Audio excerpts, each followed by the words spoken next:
Alors, bonjour à toutes et à tous et bienvenue. Il est midi, alors je pense que nous allons pouvoir débuter cette présentation pour parler aujourd'hui de diabète de type 1 au Canada et en fait vous faire part un petit peu des observations que nous avons pu mener jusque-là avec le registre Better. Pour cela, j'ai l'honneur d'accueillir Anne-Sophie Brazo qui a donc cofondé et qui co-dirige le projet Better. Je vais vous la présenter rapidement, mais avant cela, juste rappeler que la présentation d'aujourd'hui est enregistrée. Si jamais vous aviez quitté plus tôt ou quoi que ce soit, vous allez recevoir demain le lien vers la rediffusion de cette présentation. Donc, comme je disais, Anne-Sophie Brazo dirige et a cofondé donc, le projet Better et elle est également professeure agréée et directrice du programme de diététique à l'école de nutrition humaine de l'Université McGill. Elle est diététiste et membre de l'Ordre des diététistes nutritionnistes du Québec. Son programme de recherche est ciblé donc sur le diabète de type 1 et principalement sur comment est-ce qu'on peut soutenir ces personnes-là dans leur autogestion du diabète. Elle a un intérêt accru pour la nutrition et l'arrimage avec les nouvelles technologies du diabète. Alors, Anne-Sophie, on est vraiment contente de t'accueillir aujourd'hui et on a hâte de voir ce que tu as à partager avec nous. Pendant la présentation, vous pouvez poser vos questions via la fonction QR du Zoom. Alors, on prendra un temps à la fin pour y répondre.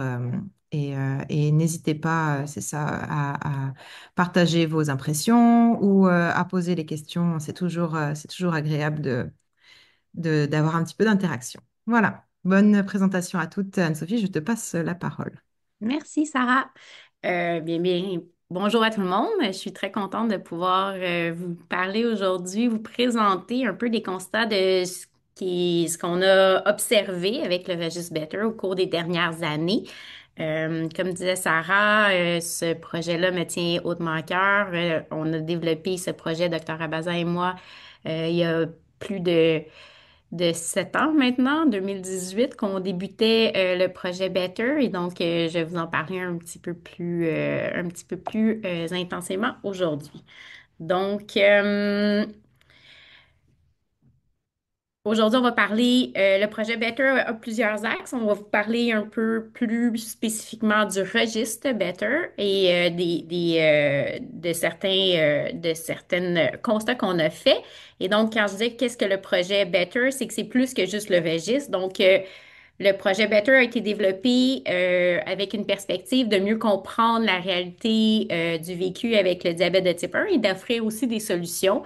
Donc, on a trois grands axes dans le projet Better. On a le registre, dont on va parler abondamment aujourd'hui, mais on a aussi un deuxième axe où on travaille beaucoup sur l'auto-formation. On a développé une plateforme d'auto-formation qui s'appelle Support, qui est un autre des projets, un autre des axes en fait du projet Better. Et on a aussi avec le projet Better on a fait certaines recherches cliniques. On a aussi une biobanque qui nous permet d'avoir d'autres informations qu'on peut utiliser. Donc l'idée, c'est vraiment d'utiliser la recherche pour faire avancer notre compréhension, notre connaissance du diabète de type 1 et mieux soutenir les gens qui vivent avec cette condition-là.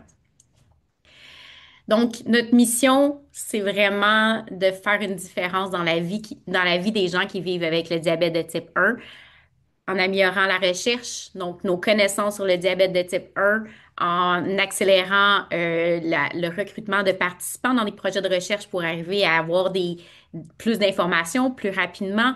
On veut aussi favoriser l'accès à la formation et à l'information parce qu'on pense que c'est clé pour que les gens puissent prendre en charge le plus possible leur destinée avec cette condition-là.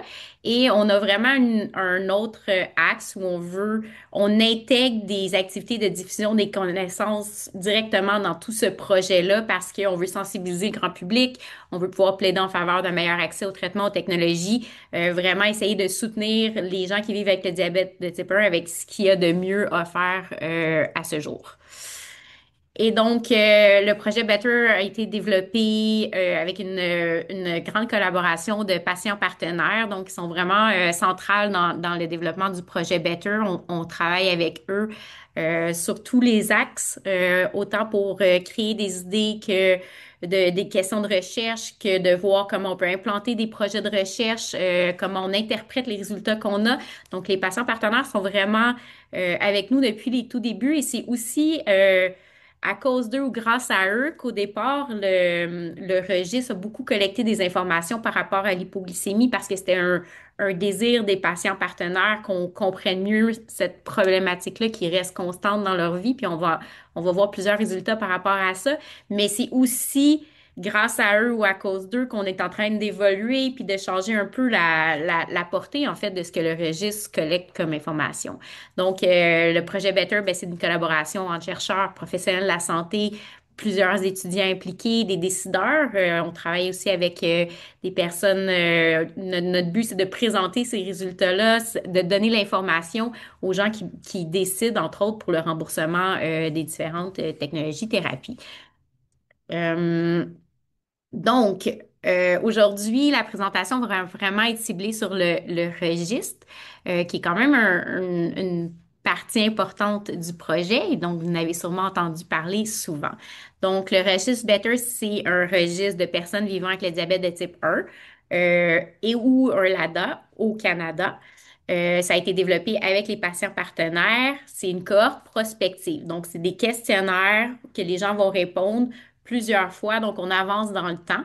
On inclut des gens de tous les âges. Donc, on a des enfants, c'est les parents qui répondent aux questionnaires. On a des adolescents, des adultes. On n'a pas, on n'exclut personne. Et les valeurs, les variables qu'on mesure, c'est principalement on appelle ça des PRO ou des PRE, des Patient Reported Outcome ou des Patient Reported Experience. Donc, on a des mesures où les gens auto-rapportent en fait ce qu'ils vivent. On a aussi quelques mesures plus directes, donc pas des mesures auto-rapportées, par exemple des données de lecteurs de glycémie. On a certains labos qui sont intégrés dans le registre Better et on a travaillé beaucoup à pouvoir harmoniser en utilisant entre autres des questionnaires qui sont plus standardisés pour pouvoir harmoniser avec d'autres cohortes, d'autres études pour ultimement pouvoir aussi comparer notre population canadienne avec une population américaine ou une population française, etc. Pardon. Donc, comment ça fonctionne? Puis c'est important que je vous explique les méthodes derrière le registre parce que c'est les méthodes qui vont être utilisées pour partout après quand je vais vous montrer des résultats du registre. Donc, c'est des gens qui s'auto-enrôlent sur le registre, donc ils peuvent s'inscrire en ligne sur le site Internet du projet. Des fois, quand on a l'occasion, on fait du recrutement directement dans des cliniques. On approche les gens pour leur parler du registre. Des fois, c'est dans des événements pour le diabète de type 1. Et parfois, les gens vont recevoir une invitation de leur clinique, un courriel, un petit pamphlet, un petit flyer qui parle du projet. Il y a différentes façons de s'inscrire, mais ultimement, c'est la personne avec le diabète de type 1 qui va s'inscrire. On fait beaucoup de promotion ou de publicité sur le registre via les réseaux sociaux. Donc, toutes ces méthodes-là de recrutement qu'on met en place, il faut aussi penser que ça peut aussi occasionner un certain biais lié au recrutement quand on va vous présenter les données de qui sont dans ce registre-là. Donc, toute personne vivant avec le diabète de type 1 au Canada est invitée à participer. À l'inclusion, on invite les gens à répondre à des questionnaires, donc ils peuvent en faire seulement un, ou nous donner un peu plus d'informations, en faire un deuxième, ou aller un peu plus loin, en faire un troisième. Puis je vais vous présenter juste après qu'est-ce qu'on a dans ces questionnaires-là. Donc, le temps minimum, c'est à peu près 10-15 minutes pour pouvoir rentrer dans le registre, mais ça peut aller jusqu'à 90 minutes si on décide de tout faire. Et donc, ça peut être une certaine, ça peut expliquer aussi pourquoi tous les gens ne font pas nécessairement les trois questionnaires. Et une fois qu'on est dans le registre, tous les adolescents, les adultes sont invités à faire un questionnaire annuel. Donc, on a maintenant des gens que ça fait 4-5 ans qui sont dans le registre et qui mettent à jour leurs données annuellement. Donc, les questionnaires, comme je vous disais, on a séparé l'information qu'on va chercher en trois grands questionnaires. Donc, le premier, c'est des caractéristiques liées au diagnostic, au suivi médical des gens, les complications du diabète qu'ils ont peut-être développé déjà, quel type de traitement ils suivent. Donc, est-ce qu'ils utilisent la technologie? Est-ce qu'ils ont un lecteur de glycémie en continu, une pompe? On pose des questions sur le statut socio-économique et on pose des questions par rapport aux hypoglycémies sérieuses et sévères, donc niveau 2 et 3. Comme je vous disais, Better est parti d'un désir de vraiment mieux comprendre ce qu'on peut faire pour aider avec l'hypoglycémie dans le diabète de type 1. Donc, une fois que le premier questionnaire est fait, les gens sont invités d'en faire un deuxième, là où on va caractériser un peu plus, entre autres, l'hypoglycémie, donc tout ce qui est crainte de l'hypoglycémie, est-ce que on pose des questions sur les conséquences de l'hypoglycémie, on pose aussi des questions sur l'hyperglycémie, le traitement des hyperglycémies, et on pose des questions sur le poids, le tabagisme, certaines habitudes de vie, les antécédents médicaux, la médication autre que l'insuline, par exemple. Si les gens veulent nous en donner un peu plus, on rentre un peu plus dans tout ce qui est habitudes de vie, habitudes de sommeil, gestion de l'humeur, le stigma lié au diabète, le soutien social qu'ils reçoivent par rapport à leur diabète, l'activité physique. On a certaines questions dans le deuxième questionnaire, mais on en a davantage dans le troisième, les barrières à l'activité physique. Donc, on va chercher un portrait encore plus large de c'est quoi le quotidien avec le diabète de type 1. Et après ça, ben, on a les questionnaires annuels. Donc, depuis l'hiver dernier, on a plus de 5000 personnes qui se sont inscrites au registre. Et donc, je vais vous montrer quelques chiffres sur qui est dans le registre Better. Donc, ce que vous pouvez voir à l'écran, la distribution des âges. Donc, vous voyez que chez ces 5000 personnes-là, en fait, les données que je vous montre là sont sur un petit légèrement moins que 5000. On a la majorité des gens qui se retrouvent dans la tranche d'âge du 26 à 49 ans. Donc, de façon moyenne, vous pouvez vous dire que la personne qui est dans le registre Better a à peu près 45 ans, 40-45 ans et vit avec un diabète depuis 20 ans. On a quand même un groupe de jeunes, donc on a à peu près 20% de notre groupe qui est d'âge pédiatrique 0-13 ans. On a un petit peu moins que 20% qui est entre 14 et 25 ans. Et on a quand même des gens, une certaine proportion qui aussi sont des gens qui vieillissent avec le diabète. Donc, on a quand même un certain nombre de personnes dans la catégorie 65 ans et plus. Donc, mais de façon générale, ça serait un adulte, 40-45 ans, 20 ans de diabète. On a euh, à peu près 2 tiers de femmes, 2 tiers d'hommes. Donc, on demande aux gens à quel genre ils s'identifient. On a une petite proportion de gens qui s'identifient comme étant non-binaires, par exemple, ou fluides dans leur genre. Mais majoritairement des femmes et majoritairement d'ethnicité caucasienne. Donc, on voit qu'on a quand même une surreprésentation de Caucasiens. On a une certaine diversité. On continue à essayer d'améliorer cette diversité-là, mais on a quand même beaucoup plus de Caucasiens. C'est Better, c'est un registre canadien. On a quand même une proportion de participants qui sont du Québec un peu plus forte que les autres provinces. Ce chiffre-là diminue de plus en plus. Better avait débuté au Québec exclusivement et après on a ouvert aux autres provinces. Donc ça explique pourquoi vous voyez une répartition ici avec on pourrait dire une surreprésentation du Québec, car c'est le cas, mais c'est une proportion qui diminue de plus en plus. Mais sinon, on a des gens de toute province et au moins une dans chaque territoire. Donc, on a publié une première fois sur le registre en 2022. À l'époque, on avait rapporté sur à peu près 1400 personnes euh, le fonctionnement du registre et qui y était. À l'époque, on avait à peu près 78% qui rapportaient utiliser un lecteur de glycémie en continu. Ce chiffre-là, dans les dernières années, a augmenté encore plus. Donc, en 2019-2020, on était à peu près à 80%. Maintenant, c'est plus de 90% qui rapportent utiliser un CGM. Et les participants dans le registre sont aussi de forts utilisateurs de pompes à insuline. Et on a vu que cette proportion-là est rendue maintenant à 45% des gens du registre. Malgré toute cette technologie-là, on voit que l'hypoglycémie reste quand même une problématique importante. Donc, soit 3 personnes sur 4, 75% rapportent avoir eu au moins une hypoglycémie en bas de 3, donc une hypoglycémie de niveau 2 dans le dernier mois. Et le pourcentage de personnes qui ont une hypoglycémie sévère ou de niveau 3 dans la dernière année est resté le même, à peu près 13%. Par contre, ce qu'on a vu, c'est que il y a de moins en moins de personnes. Donc, il y a quand même une amélioration des gens qui atteignent une cible d'hémoglobine glyquée en bas de 7%. On était à 70% qui ne l'atteignaient pas dans les débuts du registre et maintenant, on a descendu ce chiffre-là à 59%. Donc, ça reste quand même une plus faible proportion qui atteignent les cibles désirées, mais on note une amélioration. Et donc, on a publié sur des résultats du registre dans les dernières années avec différents axes et je vais vous parler, vous allez voir que ça va aller dans plusieurs directions différentes. Une des premières études qu'on avait faites, c'est de regarder l'impact du statut socio-économique. Et donc, on avait fait une première analyse chez un peu plus de 1000 participants du registre, puis on a voulu aller voir les différents éléments qu'on inclut dans le statut socio-économique si, il y avait une différence, en fait, de ces éléments-là avec les complications du diabète. Et donc, les ronds que vous voyez ici, en fait, c'est la proportion de gens qui déclaraient avoir au moins une complication du diabète selon leur statut d'assurance. Donc, ce qu'on voyait, c'est que les gens qui n'avaient pas d'assurance privée rapportaient davantage présenter au moins une complication. Le statut d'emploi jouait un rôle aussi. Encore là, si la personne n'avait pas d'emploi, rapportait davantage de complications, il y avait une plus grande proportion qui rapportait déjà avoir des complications.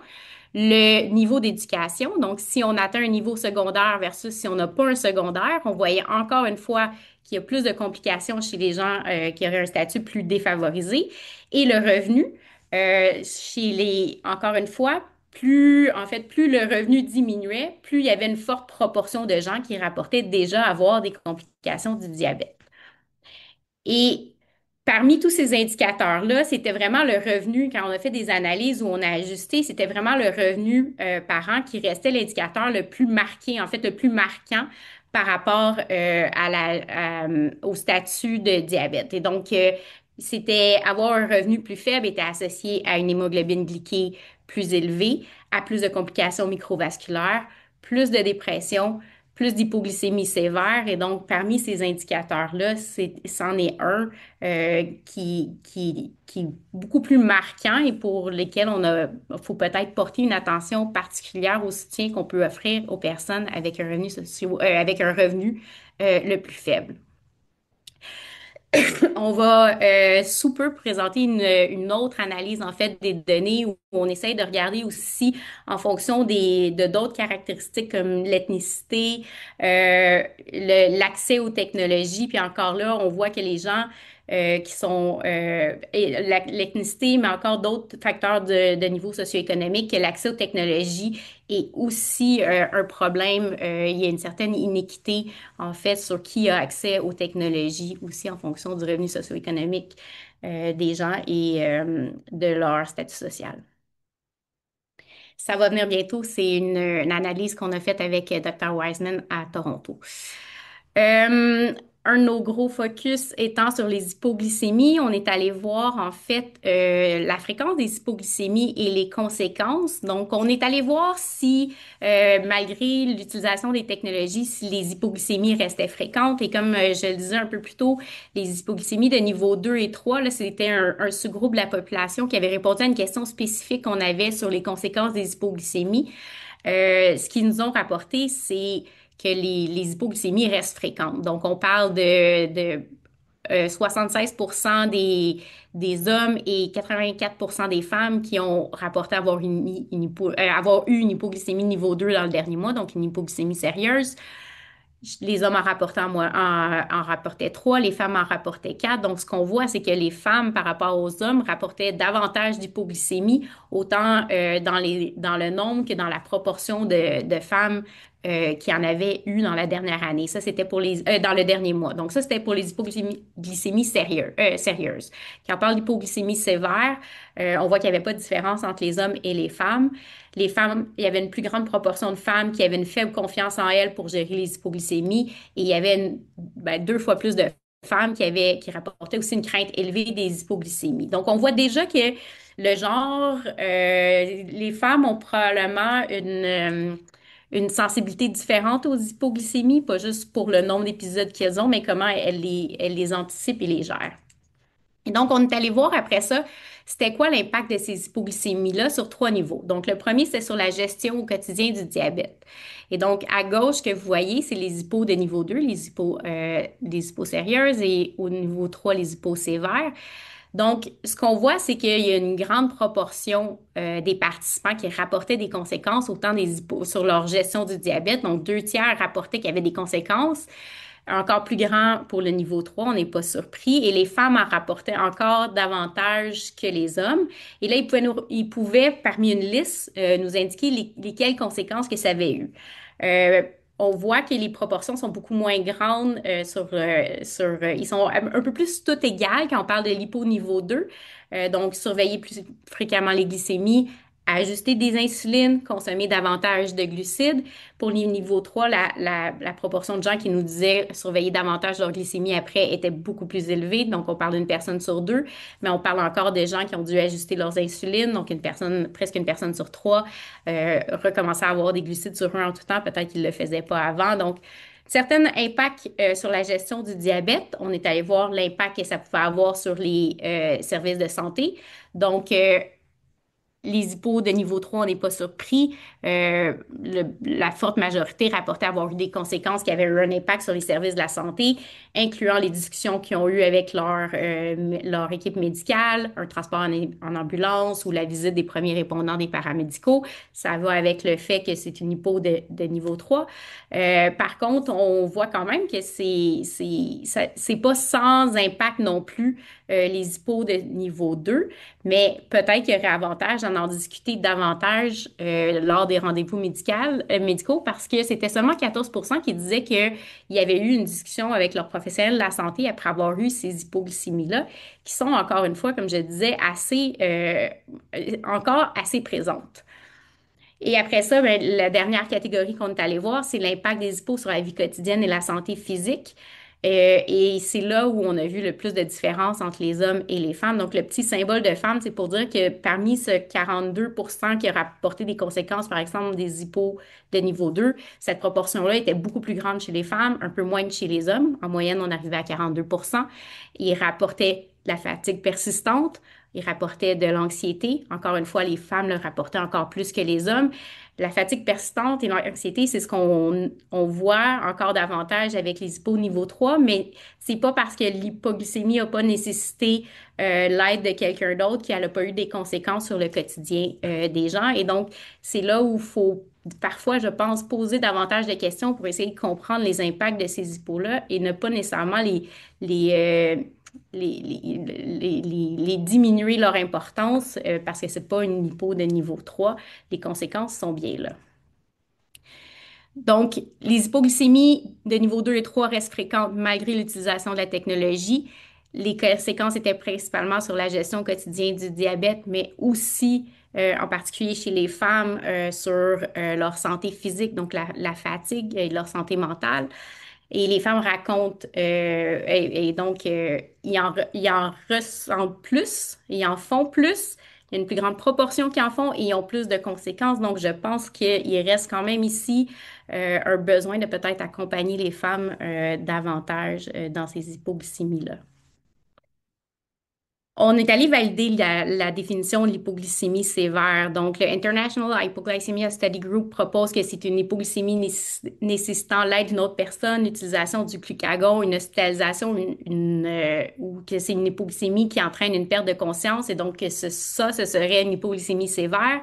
Mais après avoir discuté avec nos patients partenaires, entre autres, puis d'autres professionnels de la santé, on a voulu aller voir s'il y avait moyen de poser la question plus facilement. Et donc, on est allé voir si la question, est-ce qu'un faible taux de sucre qu'on ne peut pas traiter seul serait une façon adéquate de définir l'hypoglycémie sévère? Et ce qu'on a montré, en fait, c'est que cette définition-là semble marcher aussi bien. Il y avait une bonne concordance avec l'hypoglycémie, la définition plus médicale de l'hypoglycémie sévère, qu'elle était probablement plus simple à comprendre. Et donc, comme vous pouvez voir, ben, plus le niveau à laquelle on perçoit nos hypoglycémies diminue, ben, plus le risque de faire des hypoglycémies sévères augmentait. Et ça, c'était vrai avec les deux définitions qu'on proposait. Et donc, une façon peut-être de mieux capter les hypoglycémies sévères ou de poser la question aux patients, c'est vraiment juste de dire, ben cette hypoglycémie-là sévère, ça serait celle que vous pouvez pas traiter seule. Et donc, les autres hypoglycémies que vous avez eu l'aide de quelqu'un, mais que vous auriez pu traiter vous-même, même si ça avait l'air d'être dans la définition médicale, ben, ils sont peut-être pas considérés comme des hypoglycémies sévères. On est allé regarder un peu aussi qu'est-ce qu'en était des hippos nocturnes et ça en fonction des technologies qui sont utilisées. Malgré l'utilisation de technologies, on voit qu'il y a beaucoup de stratégies qui sont encore utilisées. Consommer une collation au coucher, c'était 60% des gens qui mentionnaient encore le faire. Ajuster l'insuline basale, mesurer la glycémie avant de se coucher. Réduire l'activité physique ou l'alcool n'est pas une stratégie que les gens prennent d'emblée. Il y avait moins de 10%, peu importe les technologies qu'ils utilisaient. Ce qu'on voyait, c'est que si les gens utilisent des technologies, donc un CGM ou une pompe, on avait une plus faible proportion. On était plus vers 40% des gens qui parlaient encore de consommer des collations versus 78% pour les gens qui étaient sur de multiples injections. Donc, ça change les habitudes des gens. Ça peut être de façon positive. L'insuline basale était plus fortement ajustée, même si c'est dans une moindre proportion par ceux qui utilisaient des pompes à insuline. Donc, c'est assez intuitif, en fait, que la technologie va changer nos façons de gérer les hypoglycémies nocturnes. Ce qu'on voyait, c'est que les gens en utilisent encore en grande proportion. Ça reste une préoccupation, l'hypoglycémie nocturne. La surveillance des glycémies au coucher était vraiment la première action prise. La collation en soirée au coucher restait la deuxième action prise la plus fréquente, malgré les technologies, quoi qu'on change un peu la façon de l'inclure. Euh, et dans le fond, la technologie permet justement de réduire ces collations-là, d'ajuster un peu plus les insulines. Donc, on voit tout le positif à ça, mais ça reste une préoccupation, puis ça reste quelque chose que les gens ne savaient pas nécessairement comment faire pour bien prévenir ces hypoglycémies-là. On est allé regarder l'hypoglycémie à l'activité physique. Donc, comme je vous disais, l'hypoglycémie restait quelque chose qui était vraiment demandé par nos patients partenaires de mieux comprendre. Et on est allé voir c'est quoi les actions posées pour prévenir l'hypoglycémie à l'activité physique. Et on a comparé encore une fois les hommes et les femmes.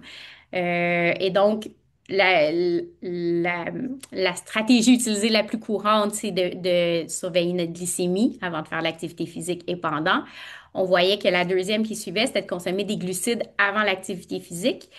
Les hommes rapportaient utiliser cette stratégie-là beaucoup plus que les femmes. Et après ça, donc ça, c'était avant. Pendant l'activité physique, les hommes rapportaient en consommer assez fréquemment, donc un homme sur deux, les femmes beaucoup moins. Et après ça, l'autre stratégie qu'on est allé poser des questions, puis qui ressort un peu ici, c'était de réduire la dose d'insuline au repas précédent. Et là, on peut voir que c'est dans une moindre proportion que de la prise de glucides, puis qu'il n'y avait pas de différence finalement entre les hommes et les femmes. Et donc, les femmes et les hommes utilisent la prise de glucides comme principale stratégie, outre le monitoring des glycémies. Mais ce qu'on montre ici sur le graphique de gauche, en fait, c'est que même si les hommes et les femmes le rapportaient, les hommes rapportent le faire beaucoup plus fréquemment ou de façon beaucoup plus soutenue que les femmes. Les femmes essayent de ne pas le faire de façon systématique. Et pour les fréquences de réduction des insulines, il n'y avait pas de différence entre les hommes et les femmes. Et encore une fois, c'était dans une moindre proportion où il y avait plus de gens qui disaient ne jamais le faire ou vraiment rarement. Et donc, ce qu'on voit, c'est que, ben, en fait, là, je ne vous ai pas présenté les chiffres là-dessus, mais les femmes présentaient plus de barrières à l'activité physique que les hommes. Les femmes sont moins enclines à vouloir consommer des glucides à l'activité physique. Donc, il faut peut-être voir à mettre en place d'autres stratégies qui pourraient les aider à réduire ou à prévenir les hypoglycémies durant l'activité physique. On avait des questions par rapport à d'autres stratégies comme les sprints ou les ajustements d'insuline basale. Et ce qu'on a remarqué, c'est que autant pour les hommes que les femmes, c'était des stratégies qui étaient très peu utilisées. Donc, on est vraiment sur la prise de glucides, les ajustements d'insuline, mais qu'il y a vraiment place à amélioration, à peut-être intégrer ces autres méthodes-là un peu plus fréquemment dans la gestion des glycémies à l'activité physique. On est allé regarder des données par rapport au... Là, on va aller un petit peu ailleurs que les hypoglycémies. On est allé regarder des données sur le poids dans notre population. Ce qu'on voit, c'est que plus de la moitié des personnes dans le registre ont un IMC en haut de 25, donc, et 20% en haut de 30. Donc, le surpoids et l'obésité, avec les définitions classiques qu'on connaissait du surpoids et de l'obésité, donc un IMC 25 à 30, plus de 30, est très présent. Donc, on parle de plus de la moitié des gens. Sans surprise, les hommes en présentaient un peu plus que les femmes, et la durée du diabète aussi était un facteur qui était associé au surpoids et à l'obésité. Plus de surpoids, plus d'obésité veut dire aussi plus grande dose d'insuline, davantage de résistance à l'insuline dans cette population-là. Et on voyait aussi une, euh, une, une- une variété de médicaments pris pour traiter l'hypertension, la protection cardio-rénale, et aussi pour la dépression qui était plus forte chez les gens qui avaient un IMC plus élevé. On n'a pas vu de différence par rapport aux technologies utilisées pour la gestion du diabète. On n'a pas vu de différence par rapport à l'hémoglobine glyquée dans ce groupe combiné de gens en surpoids et en obésité. Par contre, si on regarde vraiment le groupe avec une IMC en haut de 30, on voyait davantage de complications liées au diabète, de neuropathie, de rétinopathie, et on voyait aussi davantage de prise de traitement adjuvant. Et donc, je vous ai sorti ici, on a fait une autre analyse, celle-là n'est pas publiée encore, mais on est allé voir parmi les participants du registre c'était quoi la proportion de gens qui rapportaient prendre un traitement de plus, donc soit de la metformine, des inhibiteurs du SGLT2 ou du GLP-1.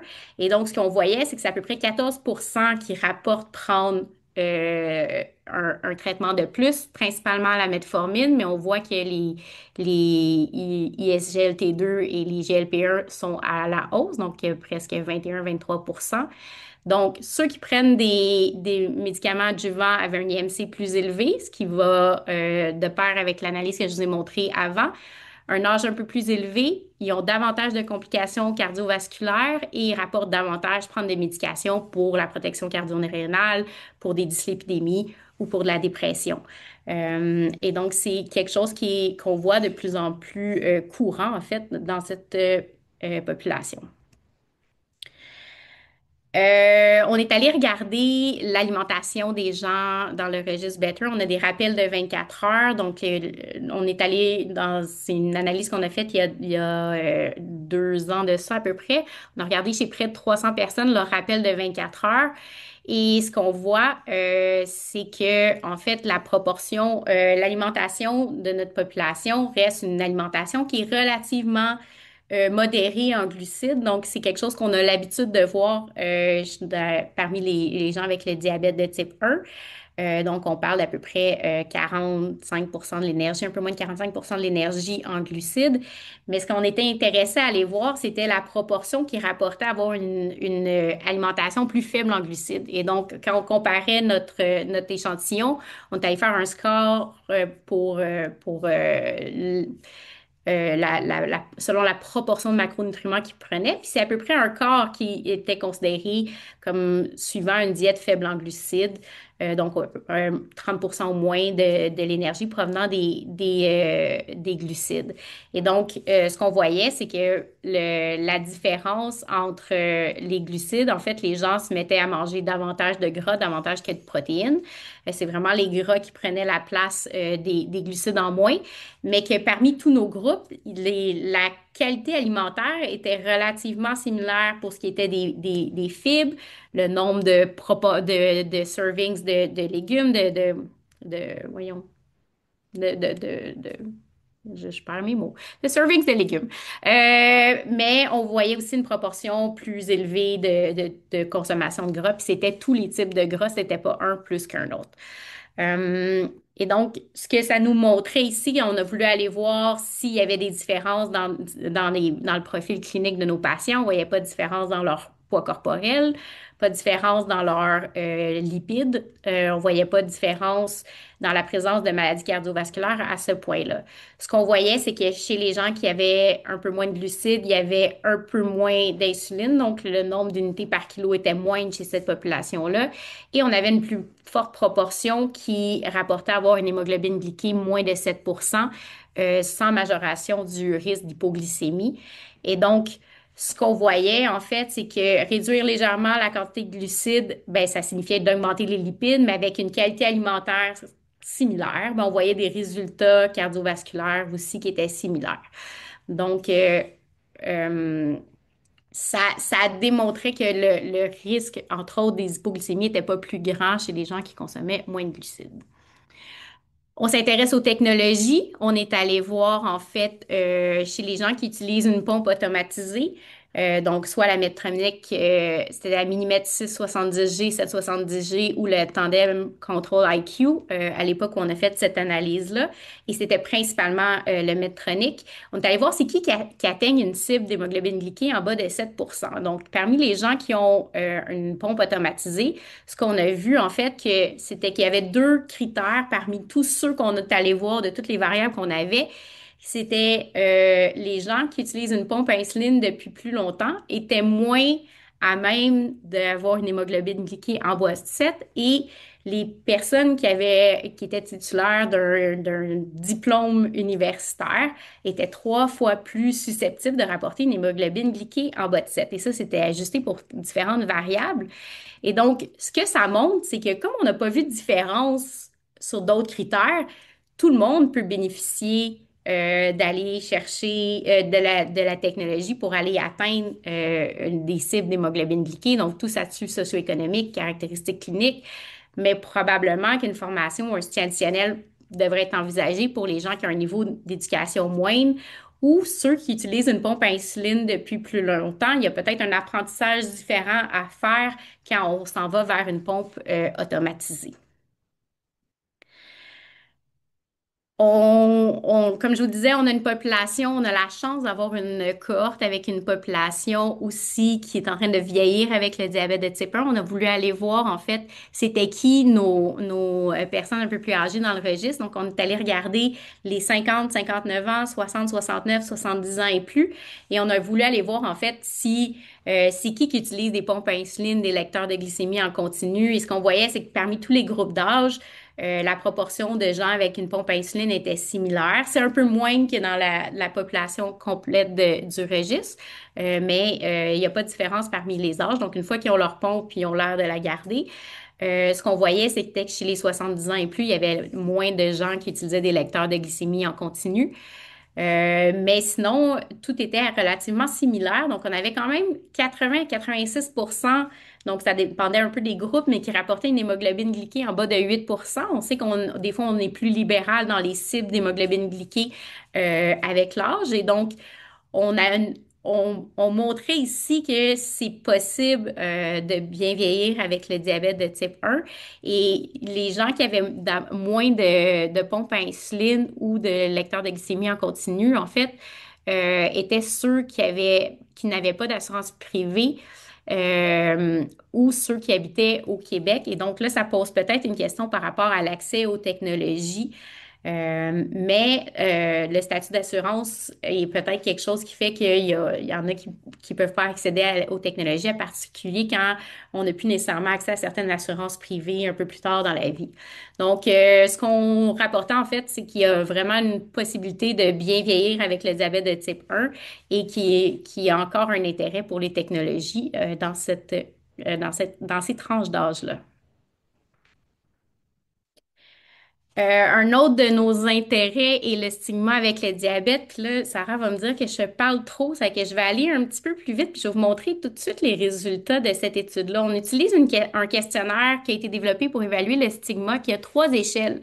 Se sentir traité différemment, le blâme et le jugement, puis des soucis avec l'identité. Et ce qu'on a regardé, on a voulu voir un peu l'effet du genre, donc les hommes versus les femmes et de l'âge.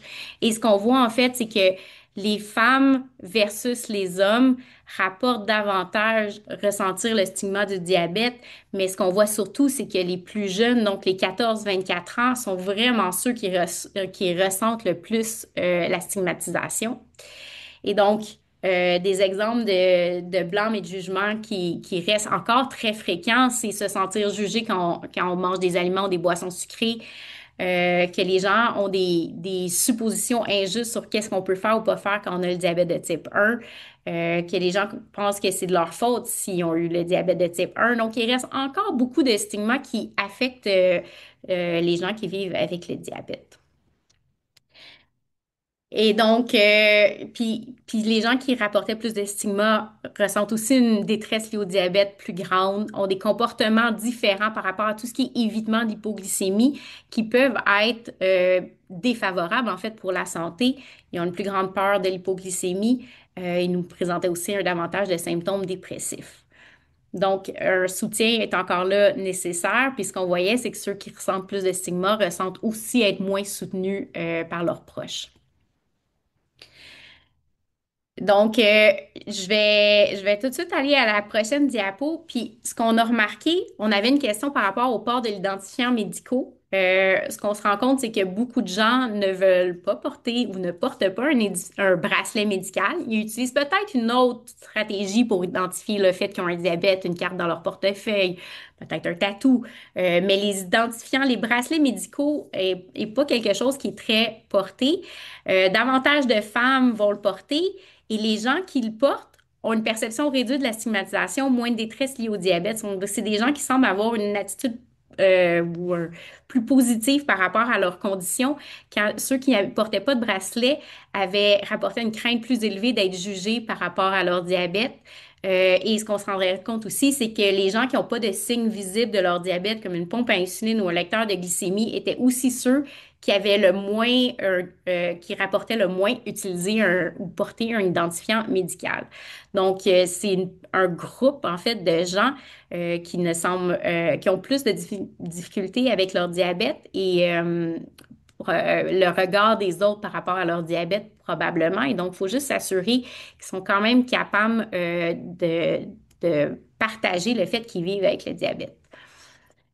On en a plus qui s'en vient. On a d'autres analyses qui sont en cours de publication ou en révision. Donc, la prochaine fois, on va vous parler des personnes qui vivent avec plus d'une maladie auto-immune. On va pouvoir vous parler de l'omission d'insuline pour la gestion de poids, davantage d'analyses par rapport aux barrières à l'activité physique.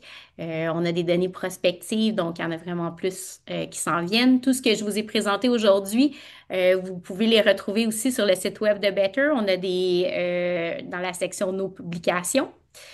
Si vous êtes des gens qui nous aident à recruter pour le registre, vous savez que vous pouvez toujours parler du projet à vos patients. Donc, si vous pouvez nous contacter, écrivez-nous. On va vous envoyer du matériel si vous en avez besoin. Ce qu'on veut, c'est continuer à agrandir le nombre de participants pour amener davantage de diversité dans la population de nos participants pour avoir vraiment une représentation la plus juste possible de c'est quoi vivre avec le diabète de type 1 de nos jours. Hey Sarah, tu vas être fâchée, j'ai parlé trop longtemps. Merci. Mais non, il n'y a vraiment pas de problème. Merci Anne-Sophie pour la présentation. C'était très clair. Je pense que ça couvre aussi de nombreux aspects du diabète de type 1 dont on parle peu, sur lesquels on n'a pas toujours d'informations.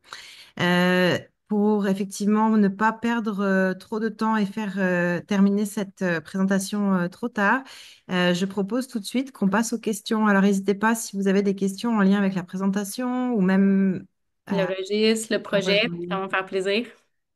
n'hésitez pas à les mettre dans le QR. Je vais remettre ici le lien si vous voulez nous contacter pour qu'on vous envoie du matériel. N'hésitez pas à le faire. Juste nous dire combien vous aimeriez qu'on vous envoie de dépliants, des affiches.